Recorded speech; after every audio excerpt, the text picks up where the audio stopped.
இன்னைக்கு கிரைம் சமூகத்தில் போகிறதுக்கு முன்னாடி ஒரே ஒரு சின்ன விஷயத்தை மட்டும் உங்ககிட்ட பகிர்ந்துக்கிட்டு அதுக்கப்புறம் நேரடியாக கதைக்குள்ளே போகலான்னு நினைக்கிறேன்.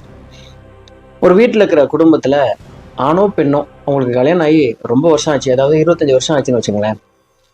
அதுக்கப்புறம் அவர் உங்களை அப்ரோச் பண்ணுறாரு, உங்கள் கூட இன்டிமேட்டாக இருக்கணும்னு ஆசைப்படுறாரு அப்படின்னா, இல்லை மனைவியாக கூட இருக்கலாம். இந்த மாதிரி உங்ககிட்ட வரும் பொழுது, நெருங்கி வரும்போது நீங்கள் என்ன சொல்லுவீங்க?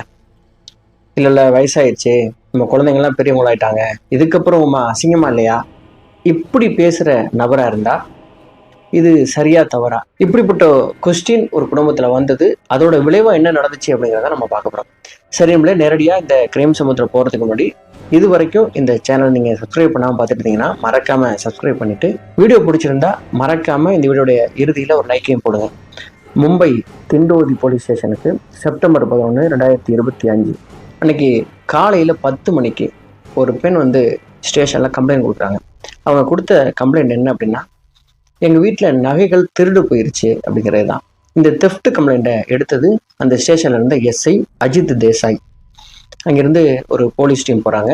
அவங்க வீடு இருந்த பகுதியில் போயிட்டு அங்கே இருக்கிற எல்லா சிசிடிவி கேமராக்களையும் செக் பண்ணுறாங்க. இவங்க வீட்டிலிருந்து எந்த திருடனும் வந்ததுக்கான எவிடன்ஸ் இல்லை, திருடன் அந்த வீட்டுக்குள்ளே போனதுக்கான எவிடன்ஸும் இல்லை. அப்புறம் வீட்டோட உள்ளுக்குள்ளே பார்க்குறாங்க. வீட்டின் கதவுகள் ஏதாவது உடைக்கப்பட்டிருக்கா அப்படின்னா எந்த கதவுகளும் உடைக்கப்படலை.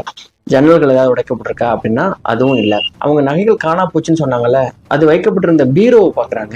பீரோவும் உடைக்கப்படலை, லாக்கர் இல்லாமல் அப்படியே சாவி போட்டு திறந்த மாதிரி தான் இருக்குது. ஃபோரன்சிக் டிபார்ட்மெண்ட் இந்த பீரோவில் ஏதாவது கைரேகைகள் கிடைக்குமா அப்படின்னு சொல்லி அவங்களும் செக் பண்ணுறாங்க. அதில் வெளியாட்கள் வந்ததுக்கான எந்த கைரேகைகளோ தடயங்களோ வீடு முழுவதும் தேடியும் ஒன்று கூட கிடைக்கவே இல்லை அவங்களுக்கு. இப்படி இருக்கும்போது தான் போலீஸ்க்கு என்ன சந்தேகம் அப்படின்னா, இந்த வீட்டில் யார் யார் இருக்கீங்க, ஒருவேளை வீட்டுக்குள்ளே இருக்கிற நபர்கள் இதை திருடிட்டு மற்றவங்க மேலே பழைய தூக்கி போடுறாங்களோ அப்படிங்கிற அந்த ஆங்கிளில் இந்த கேஸை டீல் பண்ணாங்க. இந்த குடும்பத்தில் மொத்தம் 3 பேர் இருந்தாங்க. ஒருத்தர் பேர் ரமேஷ் தோண்டு ஹால்திவே, இவருக்கு 50 வயசு. இவர் பிஎம்சி ஊழியராக இருந்தார். பிஎம்சினா மும்பை மாநகராட்சி ஊழியராக ஒர்க் பண்ணிட்டு இருக்கார்.